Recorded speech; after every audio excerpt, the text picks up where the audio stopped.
que le vent couvre la voie, pour vous dire le petit mot à l'occasion de cette commémoration.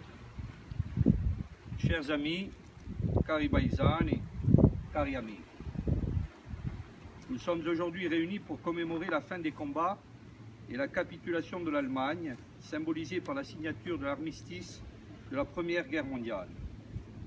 En 1918, cet événement redonnait l'espoir en la paix définitive, puisque cette guerre devait être la der des der, après 4 années atroces de sang et de larmes, 4 années d'horreur, d'angoisse, de souffrance et de privation, 4 années qui virent disparaître plusieurs générations. Tous ceux qui vécurent cette période et qui revinrent des combats à jamais marqués, pour certains à jamais brisés, exprimèrent le souhait de raconter et de témoigner. Voici d'ailleurs les mots poignants d'un poilu de 29 ans en 1914, témoignage si précieux de ce conflit dont la mémoire nous rassemble en ce lieu. Voici les mots. Quand nous sommes arrivés par ici au mois de novembre, cette plaine était alors magnifique avec ses champs à perte de vue, pleins de betteraves, parsemés de riches fermes et jalonnés de meules de blé. Maintenant, c'est le pays de la mort. Tous ces champs sont bouleversés, piétinés. Les fermes sont brûlées ou en ruine et une autre végétation est née. Ce sont les petits monticules surmontés d'une croix ou simplement d'une bouteille renversée dans laquelle on a placé les papiers de celui qui dort là. Il n'y a pas de mots assez forts pour décrire l'horreur du champ de bataille, l'interminable attente des poilus dans les tranchées, avec la peur au ventre, avant de se lancer à l'assaut des lignes ennemies. Le bilan de cette guerre est connu de tous, et les chiffres en donnent le vertige. Ce fut la Grande Guerre par son intensité et son impact sur les civils. Près de 10 millions de morts, 20 millions de blessés, des individus déboussolés, des familles éprouvées. Ce fut la Grande Guerre par sa durée, 4 ans, avec une guerre interminable des tranchées. Ce fut la Grande Guerre par sa dimension internationale, inconnue jusqu'alors, et un bouleversement des équilibres géopolitiques avec des États fragilisés, voire démembrés. Ce fut la Grande Guerre par le degré d'horreur et le souvenir, toujours présent, des gueules cassées. Pour nos compatriotes, l'hécatombe est fort bien résumée par le maréchal Joffre, que je cite: « Les Corses viennent au front par bateaux entiers, mais quelques barques suffisent pour les ramener dans leur île. » La Grande Guerre a affecté la Corse en profondeur. En 1914, près de 50 000 insulaires sont mobilisés et envoyés au front pour la défense de la mère patrie. Par un décret spécial à la Corse, Georges Clemenceau, ministre de la Guerre, fait alors mobiliser les hommes corses jusqu'au père de famille de 6 enfants, ce qui sera d'ailleurs décrié en 2000 par Michel Rocard, qui précisera que la France a mobilisé en Corse ce qu'elle n'a jamais osé faire sur le continent. Le sacrifice de nos soldats, leur douleur et leur croyance dans les valeurs de la République sont d'ailleurs gravés sur les monuments aux morts érigés à partir de 1920 dans tous nos villages. Les pertes sont élevées et la Corse est l'un des départements les plus touchés. 11 325 morts, soit entre 22 et 28% des classes mobilisables, contre 16,3% en moyenne nationale, et 12 000 invalides revenus du front.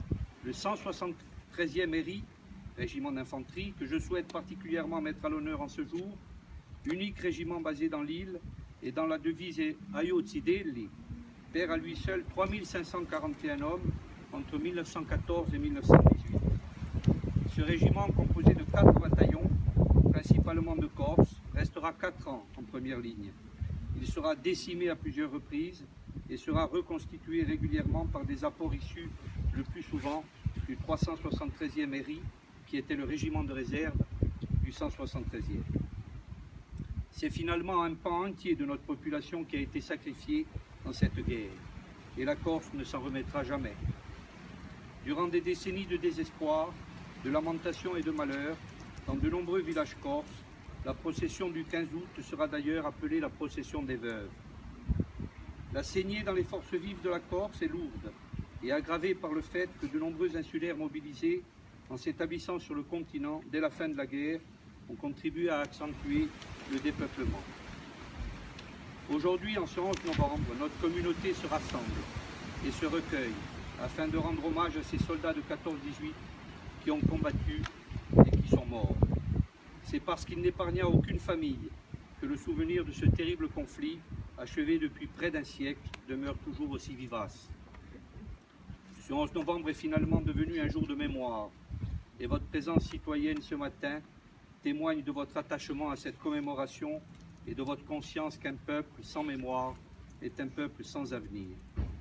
Sachons, pour ne pas reproduire les mêmes erreurs, tirer les leçons du passé afin de construire un avenir de paix. Comme le disait Victor Hugo, la guerre c'est la guerre des hommes, la paix c'est la guerre des idées. Je terminerai mon propos en vous rappelant que toutes les familles de notre village ont été concernées par cette guerre. Sur la durée du conflit, l'abbé Antoine Coste, curé de notre village de 1910 à 1948, a recensé 113 de nos hommes y ayant participé. 17 d'entre eux sont morts au cours de cette guerre, et je souhaite tout particulièrement vous rappeler leurs noms, afin que nous ayons une pensée toute particulière pour eux en ce moment. Voilà, je vais les citer.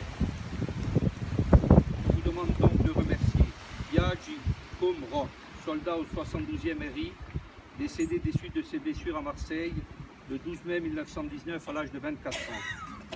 Cardi Alexandre Jean-Baptiste, sergent au 73e RI, tombé au combat à Vassy dans la Marne le 15 juillet 1918 à l'âge de 28 ans. Cardi Philippe Mathieu Vital, soldat au 129e RI, tombé au combat à Saint-Vaast dans le Pas-de-Calais le 25 septembre 1915 à l'âge de 20 ans. Clémenti Jean-Édouard Paul, caporal au 110e RI, tombé au combat à Mangelard en Belgique le 9 octobre 1917 à l'âge de 24 ans. Giraldi Jean-Baptiste, soldat au 6e RI, tombé au combat à Soins dans la Marne le 25 septembre 1915 à l'âge de 24 ans. Grégogne Joseph Antoine, soldat au 159e RI, tombé au combat au bois de Bertonval dans le Pas-de-Calais le 1er avril 1915 à l'âge de 20 ans. Grimaldi Jean-Baptiste, soldat au 173e RI, tombé au combat au bois Bouchot dans la Meuse le 21 décembre 1914 à l'âge de 31 ans. Lorenzetti Pierre, soldat au 112e RI, tombé au combat au bois de la Grurie dans la Marne le 30 juin 1915 à l'âge de 39 ans. Manoni Michel, soldat au 111e RI, décédé le 24 janvier 1919 au Boyolette à l'âge de 32 ans suite à une maladie contractée au front. Manoni Joseph Antoine, sergent au 55e RI, tombé au combat à Verdun dans la Meuse le 20 août 1917 à l'âge de 27 ans. Nobili Pierre Félix, caporal au 132e RI, tombé au combat à Vaux dans la Meuse le 20 août 1917 à l'âge de 20 ans. Olivac et Ange Gabriel, soldat au 112e RI, tombé au combat à Malancourt dans la Meuse le 17 janvier 1915 à l'âge de 27 ans. Poggi Jean-Dominique, soldat au 112e RI, tombé au combat à Argonne dans la Marne le 30 juin 1915 à l'âge de 19 ans.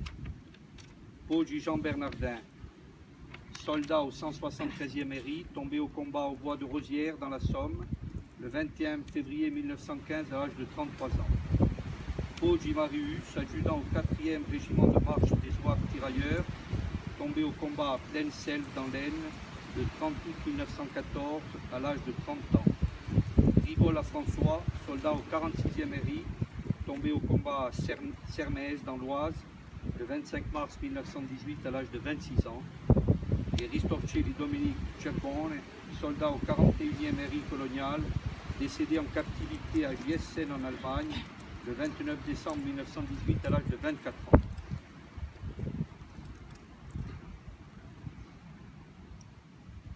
Voilà, vi ringrazio per questo ascolto e je vais demander à notre amica Angela Bonentini de nous interpréter une très belle chanson en l'honneur du 173e RI qui a été écrite par Jean-Paul Poletti qui si chiama U173.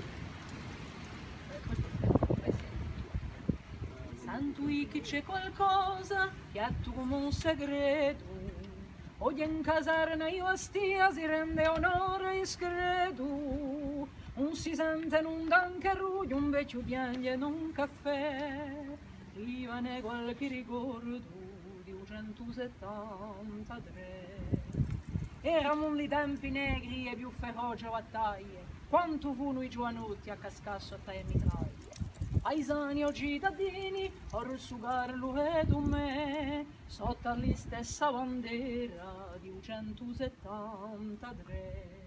Ai occidelli e più che ora, a libertà si ne spegne, non si sente i mugli fora, c'è più di una mamma che piagne, non è più tempo e orme, ma quello i va si vuole, noi figlioli girano di un 173.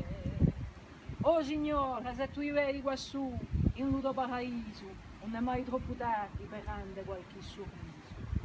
All'eroe a nostra terra, or sugarlo e tu me, si degli morti in guerra, di un 173.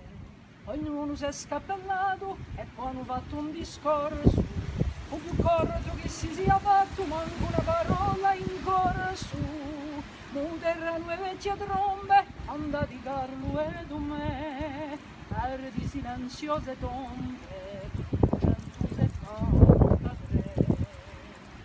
S'hanno falato a bandera e l'hanno piegata in tre, un soldato a sa portata come poi a sapere, in cielo piagnano l'ombre, di 173. In cielo piagnano l'ombre, 273.